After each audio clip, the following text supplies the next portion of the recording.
सत्संग किसे कहते हैं और सत्संग में क्यों आना चाहिए? सत्संग, सच का साथ। इस दुनिया में जिसमें कभी कोई परिवर्तन नहीं होता, जिसमें कभी कोई बदलाव नहीं होता, उसे सत्य कहा जाता है या सच कहा जाता है। और ऐसा सच आदि काल से आखिर तक एक ही था, एक ही है, एक ही रहेगा, और वो है भगवान। ईश्वर कहो, ओम कहो, अल्लाह कहो, गौर खुदा रब कहो, वही शक्ति एक ऐसी है जो सच थी, सच है और सच ही रहेगी। बाकी दुनिया की हर चीज परिवर्तनशील है, चाहे वो धरती है, चाहे वो खंड ब्रह्मांड है, चाहे ग्रह हैं, हर चीज में बदलाव निश्चित है सिवाय मालिक के। तो मालिक है सच। संग, यहां उस मालिक से मिलने का तरीका बताया जाए। कैसे आप उसे देख सकते हैं, कैसे आप उसकी कृपा दृष्टि को पा सकते हैं, कैसा है वो जो जन्मता नहीं, मरता नहीं, इसके बावजूद हम सबके अंदर वह कण-कण में, जर्रे जर्रे में मौजूद है। इच्छा तो होती है ना कि ऐसा कौन है, कैसा है वो जो जन्म मरण में नहीं है, लेकिन फिर भी हर किसी के अंदर है, हर जगह रहता है वो। तो उसके बारे में यहां चर्चा होती हो, उससे मिलने का यहां ढंग बताया जाता हो, उसे संग कहा जाता है। तो सत्संग का मतलब ईश्वर से मिलने का यहां तरीका बताया जाए। ना धर्म छुड़ाया जाए, ना पहनावा बदला जाए, ना नोट ना वोट, किसी चीज की बात ना हो, सिर्फ और सिर्फ उस परम पिता परमात्मा की बात हो, उस मालिक की बात हो। वही सत्संग है। क्यों आना चाहिए सत्संग में? लोग कहते हैं हमारा घर बार भी अच्छा है, बिजनेस व्यापार भी अच्छा है, बाल बच्चे सब कुछ है, सब सुख सुविधा है, हम सत्संग में क्यों आए और किस लिए आए? सही कहा आपने। आपके पास सब कुछ है, सब कुछ सुख सुविधा आपके पास है, पर क्या आप जानते हैं आने वाले समय में क्या होने वाला है? मालिक ना करे आपको कोई पहाड़ जैसा भयानक रोग लगने वाला हो, मालिक ना करे आपके बच्चों पे कोई विपदा आने वाली हो, आपके बिजनेस में घाटा पड़ने वाला हो, आपका सर्वनाश होने वाला हो, मालिक ना करे ऐसा हो। पर क्या आप उसे आज रोक सकते हैं? अपने पैसे से, अपनी अकल चतुराई से, अपनी सुख सुविधा से नहीं रोक सकते। तो आने वाले उस भयानक कर्म को पहाड़ से कंकर बनाया जाता है, वो राम नाम से ही संभव है और कोई तरीका नहीं है। इसलिए सत्संग में आना चाहिए, जो आने वाली मुसीबतों से आपको बचा सकता है, जो आपको इतना आत्मबल, विल पावर देता है, जिससे आप और आपका परिवार हमेशा सुख शांति से रह सकते हैं। पैसा ही सुख शांति नहीं होता। हमने दुनिया में धनाढ़ से धनाढ़ लोगों को देखा है, और वो कहते हैं कि गुरुजी रात को नींद नहीं आती। दुनिया में नंबर रखने वाले धनाढ़ों, उनसे मिले, वो आके मिले, और एक ही बात थी, दिन को चैन और रात को नींद नहीं आती। और दूसरी तरफ एक राम का नाम लेने वाले हैं, वो जिनका आसमान बिछोना है, आसमान ओढ़ना है और धरती बिछोना है, वो इतनी गहरी नींद में सोते हैं पता नहीं चलता सूरज कब निकल आया। अब आप ही बताइए, दोनों में सुखी कौन है? एक के पास बहुत पैसा है, लक्ष्मण झूले की तरह उनके बिस्तर हमेशा उन्हें झूला झूलाते रहते हैं, पर नींद ना आने की वजह से उन्होंने बोला कि गुरुजी मखमल के गद्दे भी यूं लगते हैं जैसे बिच्छू डंक मार रहा। और दूसरी तरफ धरती पे लेटे हैं और बाजू सिरहाने दिया और पता ही नहीं चलता, क्योंकि सारा दिन मेहनत की, सुबह पता तब चलता है जब सूरज निकल आता है। हमारे ख्याल से सुखी वो है जो मस्ती से नींद में सो जाता है, खुश रहता है, सारा दिन श्रम करता है लेकिन टेंशन नहीं है। इसी पे एक बात ख्याल में आई। एक शाहूकार था और वो बहुत धनाढ़ था, हर तरीका अपनाया था उसने, ब्याज पर ब्याज, ठगी, बेईमानी, बहुत धनाढ़ हो गया। एक दिन वो मुनीम को कहने लगा, मुनीम मैं किसको दान करूं ताकि मेरी आने वाली पीढ़ियों को सुख मिले? ये तो आप भी जानते हैं, कईयों के बाप दादा बुजुर्ग महा अमीर थे और आज उनके बच्चे गरीब हैं, कईयों के कुछ भी नहीं थे, आज उनके बच्चे बहुत अमीर हैं। ये तो चलता रहता है, पता नहीं कौन कब गरीब और कब अमीर। तो यही बात सोच के शाहूकार कहने लगा कि मुनीम मैं किसको दान करूं और कितना दान करूं? मेरा दिल करता है मैं खाना खिलाऊं ताकि आने वाली पीढ़ियों का भला हो। मुनीम कहने लगा जी आपके पास तो बहुत दौलत है। कहता कितनी? कहते आने वाली 10-11 पीढ़ियां जितना मर्जी खाते रहे तो भी धन खत्म नहीं होगा। शाहू को रोने लगा, मुनीम हैरान हो गया, कहने लगा रो क्यों रहे हो? कहता 12वीं पीढ़ी को कौन खिलाएगा? तो मुनीम कहने लगा अभी जो आपने जिक्र किया था दान करना पड़ेगा तो आने वाली पीढ़ियों का भला होगा। तो शाहूकार कहने लगा क्या करूं मैं? तो मुनीम समझदार था, कहने लगा जी आज आप खाना खिलाओ किसी को। किसको खिलाऊं? एक रूहानी भगत संत था, फकीर था, फक्कड़, मजदूरी भी करता था और मालिक का नाम भी लेता था। कहने लगे जाओ उसका घर पास में है, आप उनको खाना खिला दो। मुनीम को साथ लेके शाहूकार गया। शाम का समय था, दरवाजा खटखटाया, अंदर से वो मेहनत मजदूरी करके आया वो फकीर बाहर आया। कहने लगा हाँ जी। कहने लगे भाई ये अंजल ग्रहण करो, मैं आपके लिए लेके आया हूं। कहता सेठ जी 5 मिनट रुको आप। वो अंदर गया, अंदर से बाहर आया, कहने लगा हाथ जोड़ दिए। सेठ जी कहने लगे क्या हुआ? कहने लगा जी आप किसी और को दान दे दो। कहते क्यों? कहते मेरे पास कल का भोजन है सुबह का, हमें जरूरत नहीं है, किसी जरूरतमंद को दे दो। शाहूकार की आंखें खुल गई, मैं 12वीं पीढ़ी का सोच रहा हूं और ये कल शाम का नहीं सोच रहा। ये कह रहे मेरे पास आज का और सुबह का है।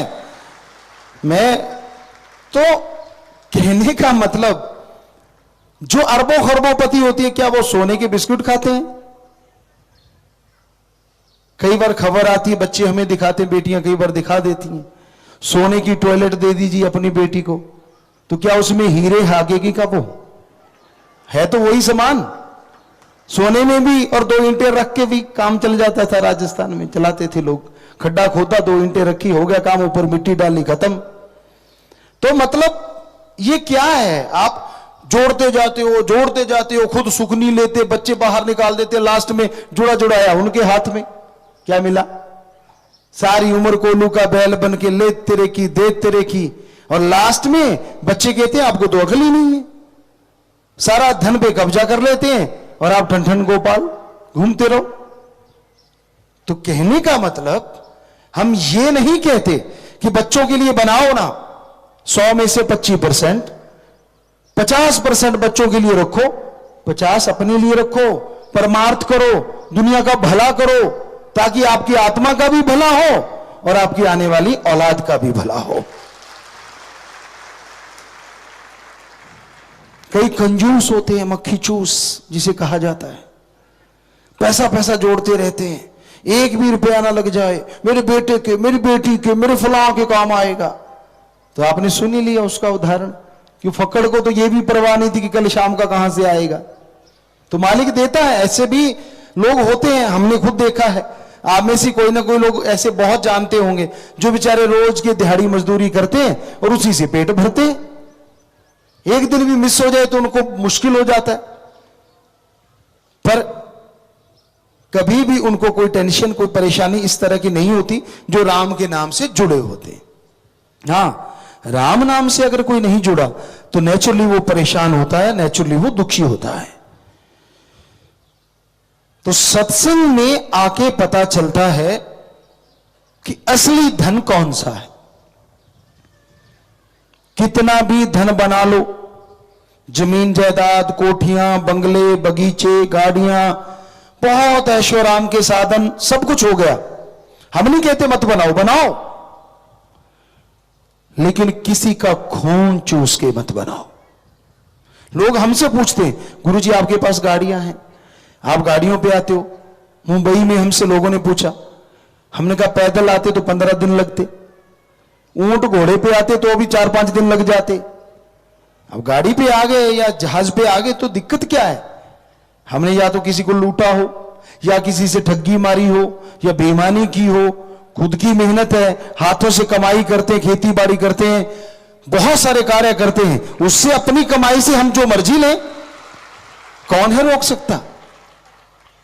आप उनसे तो कभी नहीं पूछते जो गुंडागर्दी करते हैं, कभी उनका इंटरव्यू तो नहीं छापते जो ऊपर बैठ के राज करते अंडरवर्ल्ड, उनका तो नाम नहीं लेते।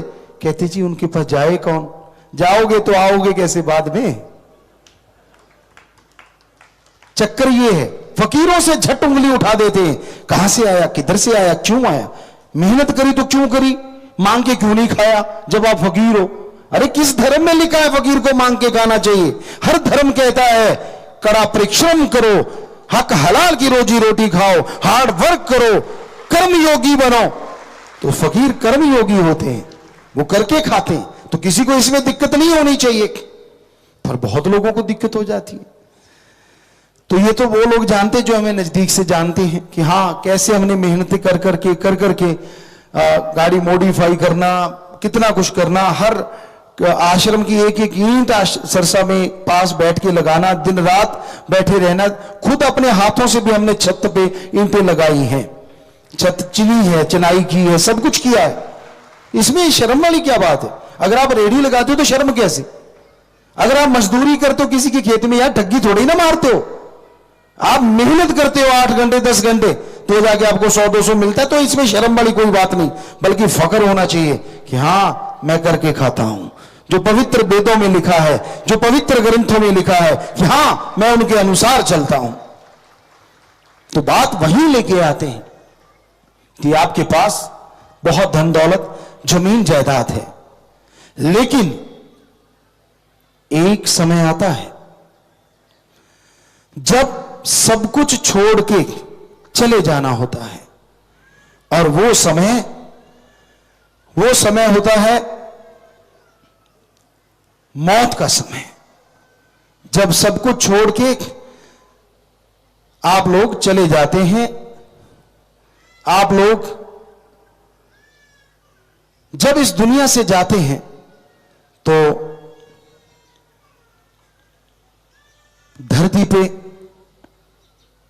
धरती पे लिटा दिया जाता है, धरती पे सुला दिया जाता है, उसकी और कोई वजह नहीं है, सिर्फ आपको जताने के लिए कि हां भाई आपके पास कितना कुछ था, जमीन जायदाद, धन दौलत, पैसा, सब कुछ था, लेकिन जैसे इस दुनिया से आप लोग गए, सबका सब यहीं छूट जाएगा। आपके दादा परदादा, बाप, सबने बहुत कुछ बनाया होगा। जब वो इस दुनिया से जाने लगे, क्या उनके साथ एक नया पैसा गया? नहीं गया। क्या उनके साथ आप उनके बेटे बेटियां हैं, क्या आप में से कोई उनके साथ गया? नहीं गया। तो फिर आप कैसे उम्मीद रखते हैं कि आप जो बना रहे हैं वो आपके साथ जाएगा? इस दुनिया से कुछ भी साथ नहीं जाता। ये कर्म भूमि है, यहीं पे आप बनाते हैं और यहीं से छोड़ के चले जाते हैं। आप माने चाहे ना माने, लेकिन 100% सच एक और है। एक धन ऐसा है जिसे चोर चुक्का चुरा नहीं सकता, बाल बच्चे हिस्सा बटा नहीं सकते। जितना आप बनाओगे यहां भी काम आएगा और मरने के बाद भी साथ जाएगा, और वो धन है राम नाम का धन, मालिक की भक्ति इबादत का धन। वही धन एक ऐसा धन है जो हमेशा साथ जाता है, जिसे कोई नहीं रोक सकता। तो वो धन भी कमाओ। दुनिया में जीने के लिए आप रुपया, पैसा, गाड़ी, बंगले, बगीचे बनाते रहो, कोई दिक्कत नहीं, लेकिन किसी का खून चूस के मत बनाना। ठगी बेईमानी से नहीं, या तो दिमागी मेहनत या फिर शारीरिक मेहनत, और अच्छे कर्म करके आप कमाइए, कोई नहीं रोकता। लेकिन जब दूसरे का निवाला छीन के खुद खा जाते हो, तो कबीर जी ने लिखा है, माया होई नागणी जगत रही ढहकाए, जो इसकी सेवा करे उसको ही ये खाए। पाप जुल्म की कमाई कभी चैन से जीने नहीं देती।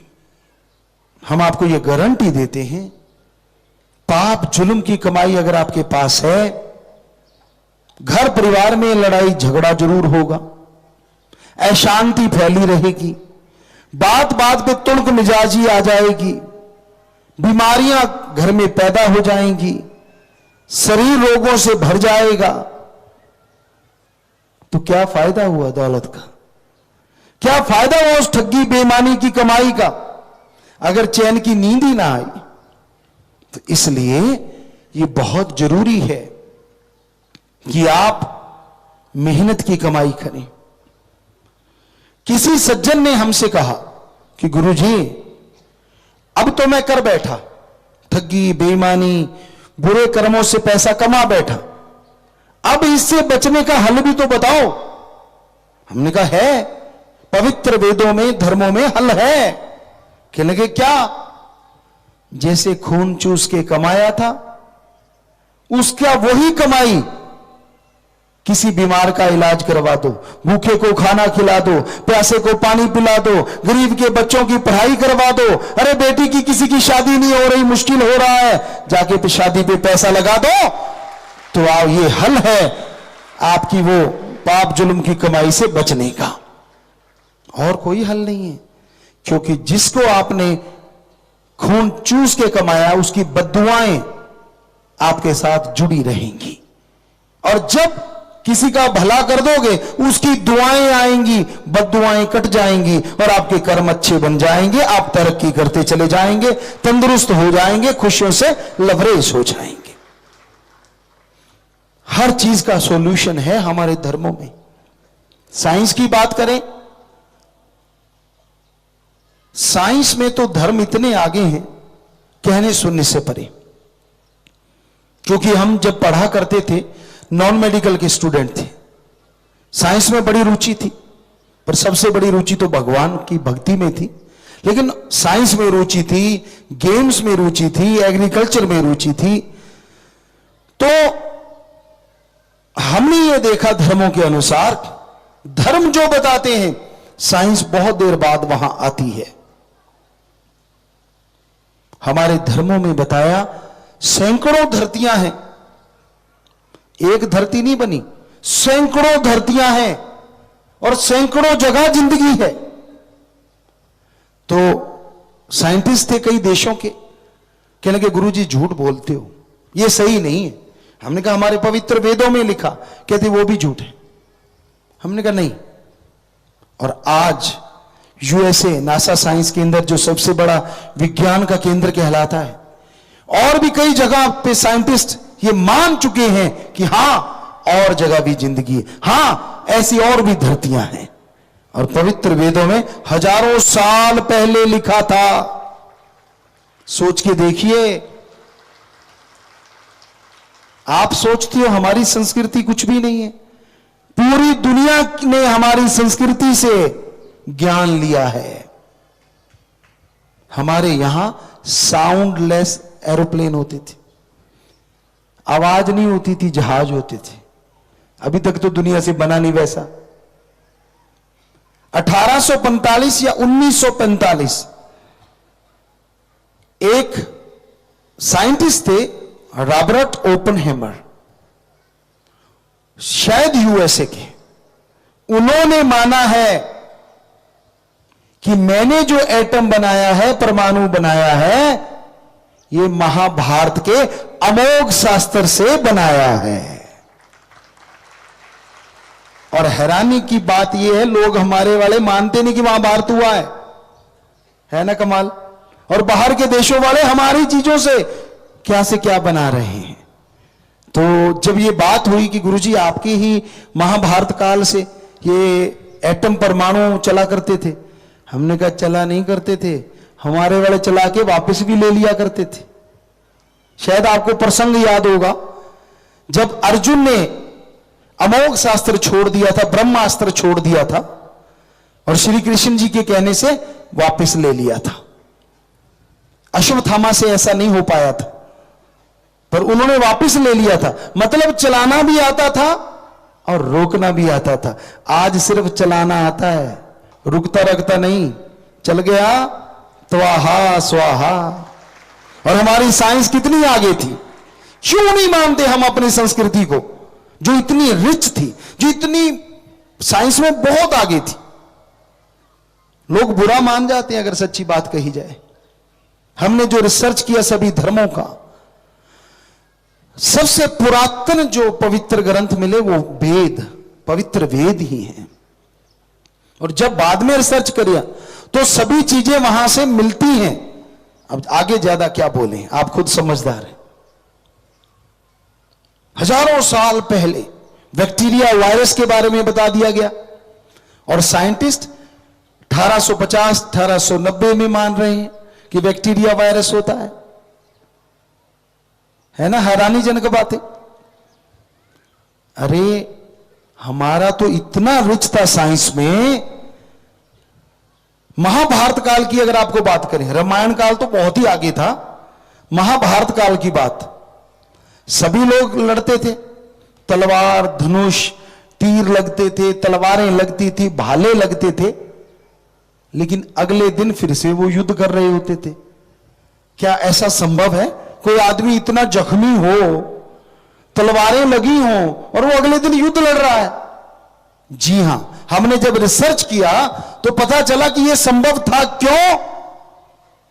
क्योंकि तब ऐसे ऐसे मरहम, स्नेह लेप, अलग अलग नाम थे उनके, उनको लगा देते थे और सुबह तक जख्म भर जाया करते थे।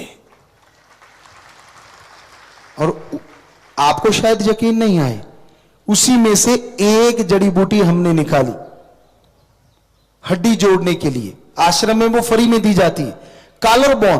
डॉक्टर अगर यहां सज्जन कोई बैठे हैं, वो जानते हैं कि ये हड्डी अगर टूट जाए तो जल्दी से जुड़ती नहीं, क्योंकि सारे मोमेंट इसी पे आते हैं। एक आदमी की ये टूटी, वो 7 दिन में जुड़ गई। जब एक्सरे किया तो हड्डी जुड़ी हुई थी, और वो जड़ी बूटी महाभारत काल की है। अब भी आश्रम में बहुत लोग आते हैं, अगर दर्द हो गया, यानी 2 हड्डियों के बीच में चर्बी नहीं है, मांस नहीं है, तो हड्डी जुड़ते देर नहीं लगती। अगर चर्बी और मांस आ गया फिर थोड़ा मुश्किल हो जाता है। तो अगर अब 7 दिन में भर सकता है तो तब तो फिर शाम को रातों रात क्यों नहीं भरता होगा। इतनी साइंस थी हमारे यहां, पूरी दुनिया ने सीखा, चाहे वो दशमलव कह लो, जीरो कह लो, कुछ भी कह लो, पूरी दुनिया सीखी है भारत से, और भारत सीखने जा रहा है विदेशों में। किसी का बेटा बाहर चला जाए, उसके बाप के ये बटन तो वैसे ही खुले हो जाते हैं, मेरा बेटा वहां गया है, अगली बात पूछ लो करता क्या है, बहुत तो कम को पता होता है। हमें पता है, हमने देखा बहुत ज्यादा लोगों को, या तो टैक्सी चला रहा होगा, या कहीं फूलों के बाग में फूल बींद रहा होगा। बुरा ना मानिए, सारे एक जैसे नहीं होते। कंप्यूटर साइंस में हमारे जो बच्चे जाते हैं वो बाहर के देशों का नाम रोशन कर रहे हैं, लेकिन ज्यादातर जो नहीं कंप्यूटर साइंस जानते, इतने पढ़े लिखे नहीं, चले जाते हैं जैसे तैसे करके, तो वहां दिहाड़ी मजदूरी करते हैं। बल्कि दो चार सज्जनों ने तो हमें कोट पैंट ऐसे पहना हुआ, और हमने कहा बेटा क्या हाल है, कहते गुरुजी देखो बाहर से आए। हमने कहा सच बताओ, कहले गुरुजी घर में किसी को नहीं बताया हुआ। क्या करते हो, कहने लगे हम वहां सीवरेज साफ करते हैं। हमने कहा क्यों, कहते सबसे ज्यादा पैसा है ही उसी में, वहां का कोई लोग हाथ नहीं लगाता और हम थोड़ी देर में करके साफ, नोट ही नोट है। तो शायद आप ये काम करना चाहोगे अपने घर में, या कहीं, शायद जल्दी से तो नहीं, मजबूरी सब कुछ करवा देती है। बड़े बड़े घरों से गए हुए बच्चे वो बता रहे थे हमें ये बात। तो ये हम नहीं कहते कि बाहर नहीं जाना चाहिए, चिड़िया उड़ती है घोंसला छोड़ के तो पता नहीं कितना अंजल ले आती है, लेकिन हमारा कहने का मतलब यह है कि हमारे जैसी संस्कृति दुनिया में दूसरी कहीं से नहीं मिलेगी, यहां मर्जी ढूंढ लो। बच्चे जब हम सब लोग छोटे होते हैं, चारपाई पे टॉयलेट कर दिया, पेशाब कर दिया, वो गिल्ली हो गई, और मां उठती है, गिल्ली जगह साफ करके खुद लेट जाती है, और सूखी जगह अपने औलाद को लेटाती है। और जब मां बाप बुजुर्ग हो जाते हैं तो बच्चे मां बाप का सहारा बनते हैं, उनका साथ देते हैं। क्या ऐसी चीज दुनिया में और किधर है? कई जगहों पे तो जन्म देती दूसरे कमरे में फटाक, दूध भी और ही चलता है। अपने तो इधर कहते तूने मां का दूध पिया तो निकल, उधर तो बोतल का ही पिया, उधर निकलेगा क्या? कहावत है, अपने अपने देश की अपने अपने तरीके से ली जाती है। सो संस्कृति पे गर्व किया करो, ये मत सोचा करो कि आप पिछड़े हो, जी नहीं। सोने की चिड़िया यूं ही नहीं कहलाता था भारत। यहां का 1 रुपया के बराबर कई बार डॉलर ज्यादा हुआ करते थे, कोई ऐसा भी टाइम था। तो उसी तरह आज भी अगर आप मेहनत करें, भक्ति इबादत करें, बुराइयां छोड़ दें, तो यकीनन यकीनन आज फिर से आप समाज को, पूरे संसार को रास्ता दिखाने के लायक बन सकते हो। हमारा देश कभी दुनिया का गुरु देश कहलाता था, इतना ज्ञान है इस देश में, पर देशवासी कई बार उसका फायदा नहीं उठा पाते। कुछ देर भक्ति करने से, कुछ देर ईश्वर का नाम लेने से जन्मों जन्मों के पाप कर्म मिट जाया करते हैं। इसलिए भक्ति किया करो और अपना काम खुद किया करो। कभी भी किसी से कार्य यहां तक संभव हो मत करवाओ। ईश्वर ने हाथ दिए हैं, पांव दिए हैं कर्म करने के लिए। कईयों का बस चले तो दूसरा उसकी जगह टॉयलेट जाए, चारपाई छोड़ने का नाम ही नहीं लेते, यार तू ही जाया, पर ईश्वर ने ऐसा बनाया नहीं सिस्टम।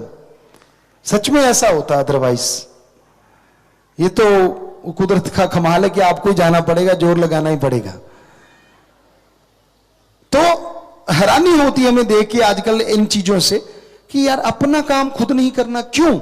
इसमें शर्म की क्या बात है? गांव में देखो आप, अब तो खैर माहौल बदल गया है।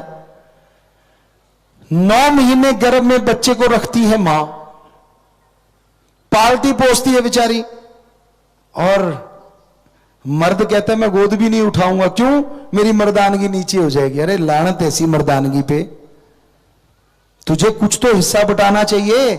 वो बेचारी 9 महीने कष्ट झेल के, और नाम तेरा पड़ेगा बच्चे का, और तू बच्चा नहीं उठाना चाहता।